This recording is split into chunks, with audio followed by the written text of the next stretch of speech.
Joining me now to discuss it, adventurer and social commentator Adrian Hayes, who actually joins us tonight from Hong Kong, and we'll give you an idea why he's there in a minute. Adrian, how angry are people in the UK over illegal boat people being scooped up on the English side of the channel and stuck in hotels, given mobile phones, given jobs? How angry are they?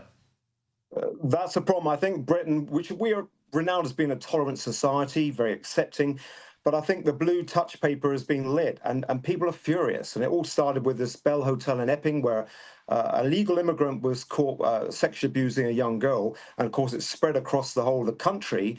As you said, illegal immigrants come to the country and getting 5-star, 4-star hotels and all these benefits, zoo trips, mobile phones, the lot. So people are very angry about it, including, I should stress, immigrants who've been there for quite a few years. They're furious as well because they had to go the hard way, not the easy way that some people say the boat people are getting. Adrian, I mean, you've got Sir Keir Starmer and Labor running the country supposedly at the moment, but the Tories before them weren't much better in controlling this illegal immigration problem. I mean, you only had to look really to what Australia did. I mean, we've got a massive advantage that we're a huge island and we're surrounded by ocean, but we just said you won't land here. If a boat arrives, we'll turn it round and send it back to where it came from. Why can't they do that? It's called a lack of courage, Steve. And this is, I think, one thing people are realising. It doesn't matter which party, the Conservative Party beforehand, the Labour Party now. We've just had this, and I'm a leadership coach. I coach consultant leadership. We've had the weakest leadership we've seen probably in a generation. And that's across Europe, across much of the world. It could be stopped overnight. Australia did it. America's done it. Whether you loathe Trump or love him, he's done it there. Even Greece, Crete has pulled back the illegal migrants come across there. So it is possible. It takes something called courage and good judgment, which we seem to be very much lacking in our ruling classes across the UK and across Europe. Nigel Farage obviously is having his national conference. I know you're in Hong Kong, but he's doing that this weekend. It's played right into his supporters and the popularity of his party, hasn't it? It has, and Farage isn't just jumping on the bandwagon. He's been speaking about this for many, many years. He raised the issue when he was on a boat in the English Channel.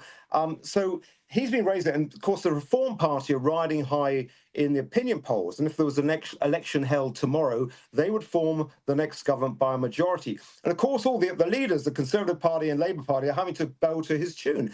But he's tapping into what is happening in this country. And I think there's an awakening what's happened in the UK. We've suddenly realised joining the dots, finding the vested interests and following the money and realising, what corruption there is and going in this whole and sort of, lack of leadership going to this unsustainable situation, both illegal migration and legal migration, because we have 1 million people legally entering the UK every year, which is simply unsustainable for social policies, transport, hospitals, schools, but also energy systems, food resources, water resources, pollution, waste, and all. I speak on sustainability. It's an unsustainable issue, and nobody's been prepared to solve this, but Farage and Reform Party appear to be putting their money where their mouth is.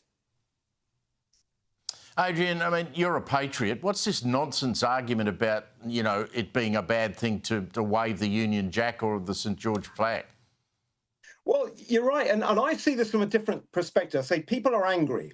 And I think where they've managed to rally around is our own flag. We don't generally fly the flag apart from at football, rugby matches, but we're now doing it. And I think it's not just about illegal immigration. I think it's a riposte against the whole establishment sort of making us feel ashamed over the past few years of who we are, about our diluting of our culture, our identity, about the progressive movement and all this capturing of the judiciary, the education, the police forces, so many things that there's a sort of a pushback against, and just doing it in the form of our own flag. Now, look, I've lived in the UAE, the Emirates, there's Emirates flags everywhere. I was in Norway a few weeks ago. I go there quite a lot. Norwegian flags everywhere. It's not a far-right nationalist thing. It's all people, common people, coming together and saying, we really want to show that we are a nation and we're proud of our nation. We were once a great nation, but we've been sort of demeaned and undermined by the sheer incompetence of our political class